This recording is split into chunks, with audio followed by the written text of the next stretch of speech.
Good morning again. Today I'm going to try to explain more why I have this mission and why it is so important, and a little bit more about myself and my own traumas and work with myself, solving that, and why it's now so very important that we use the same system for other people, because it's not about me.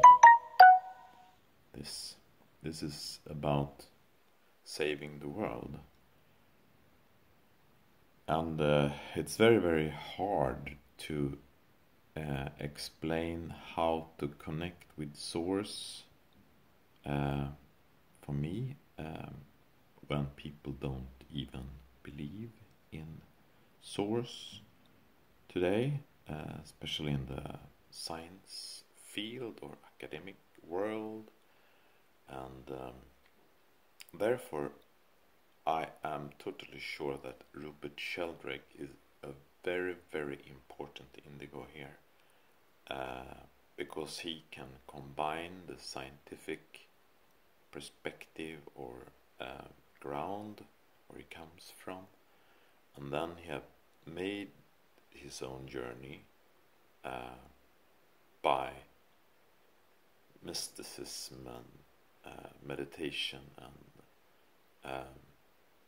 and his insights. I will share for you a very, very good talk that I just listened to by him, that is called Rediscovering God.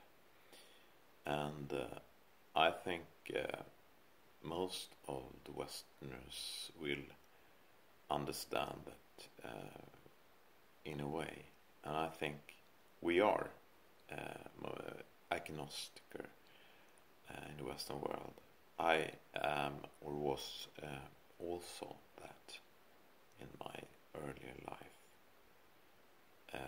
and I'm not religious now either, so I'm still agnostiker. And I'm totally sure that this connection that I have to be the piper, that's my mission, to tell how this works. And Source gives me films and tools to help telling, but we cannot really explain how it can be done. But the morphic genetic fields that Rupert Sheldrake is talking about, that must be how it works, because he has proven that we have fields, and both animals and humans can feel it, and there is electrics in the air, and of course the creator knows how this system works, and of course it's very, very intelligent and very, very smart, and it's about connect with the body and meditate, clean your pineal gland, use meditation 528. It's science. And then eat better food, because everything is crucial here.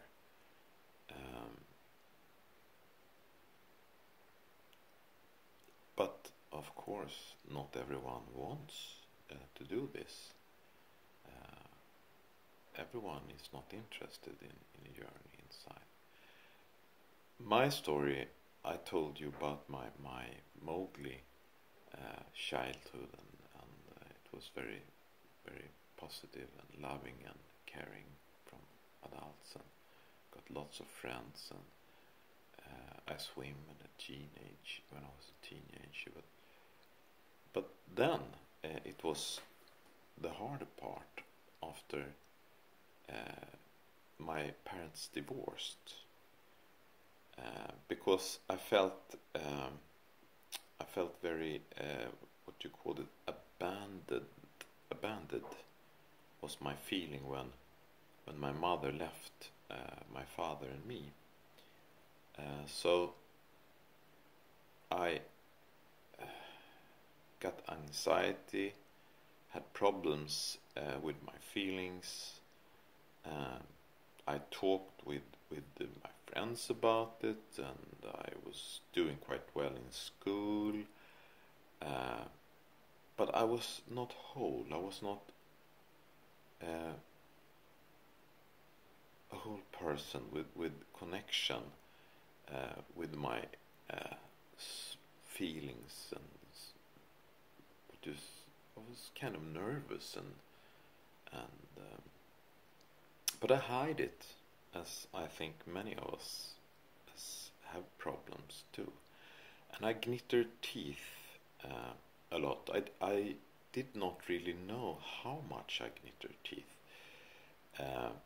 But I remember I had a dentist in my late teen, I think, or maybe I was 20.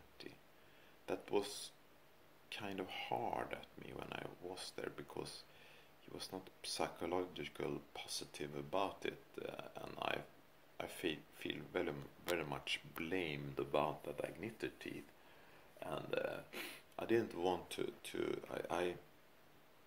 it got even deeper inside me, the real problem. So I connected with dentists. I don't want to go to dentist anymore. So after that visit, that negative visit to the dentist, I didn't go to dentist until very, very late. For I think 2 years ago, when my friend Magnus Eriksson, I went to him because I had gnittered so much teeth that I had some inflammation here in one of her. No, it was not that side. So he was needed to take the teeth out here and build a bridge also. So I gnittered so much here. And you can hear,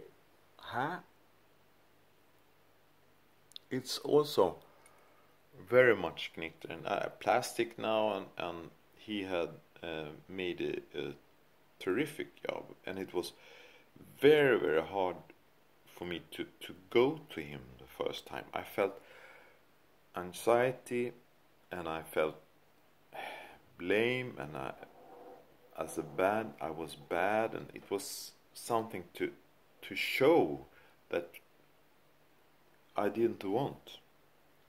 But because he was my friend, we had played lots of golf and had a good relationship, it worked very good.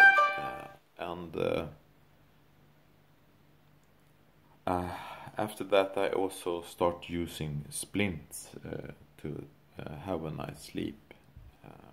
So I don't really know how much I gnittered, but he had told me that it's the plastic is still there, and it's better.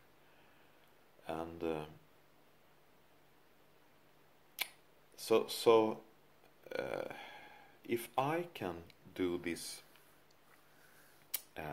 journey by using tools from internet, and of course I've got help from God showing me fantastic films.